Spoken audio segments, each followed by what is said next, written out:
Bismillahirrahmanirrahim. Disunahkan makan sebelum sholat Idul Fitri.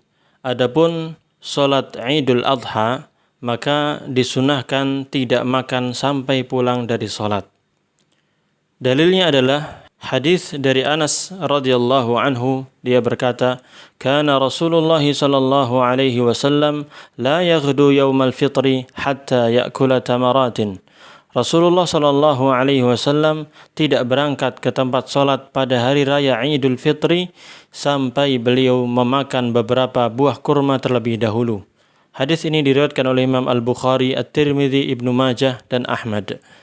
Imam Al-Muhallab rahimahullahu ta'ala berkata, hikmah disunahkannya makan sebelum berangkat sholat Idul Fitri adalah agar tidak ada orang yang mengira masih diwajibkannya puasa sampai dikerjakan sholat Id.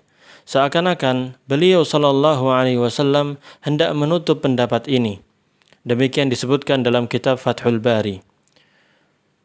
Dari Buraidah radhiyallahu anhu, dia berkata, "Kana an-nabiy sallallahu alaihi wasallam la yakhruju yaumal fitri hatta yat'ama wa yauman nahri la ya'kulu hatta yarji'a fa ya'kulu min nasikatih."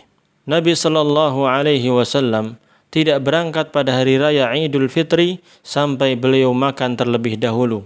Sementara itu, pada hari raya Idul Adha, beliau tidak makan sampai pulang dari salat. Kemudian beliau makan daging hewan-hewan kurbannya. Hadis ini sanadnya hasan, diriwayatkan oleh Imam At-Tirmidzi, Ibnu Majah, Ad-Darimi dan Ahmad. Al-Allamah Ibnul Qayyim rahimahullahu ta'ala berkata, adapun pada hari raya Idul Adha, beliau sallallahu alaihi wasallam tidak makan hingga kembali dari tempat salat, baru kemudian beliau memakan daging hewan kurbannya. Disebutkan dalam kitab beliau Zadul Ma'ad.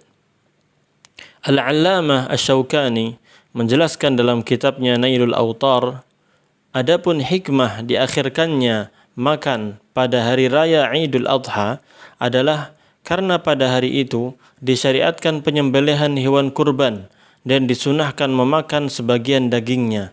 Oleh karena itu, sengaja diakhirkan agar yang dimakan adalah daging hewan kurban tersebut. Demikian yang dikemukakan oleh Imam Ibnu Qudamah dalam kitab Al-Mughni.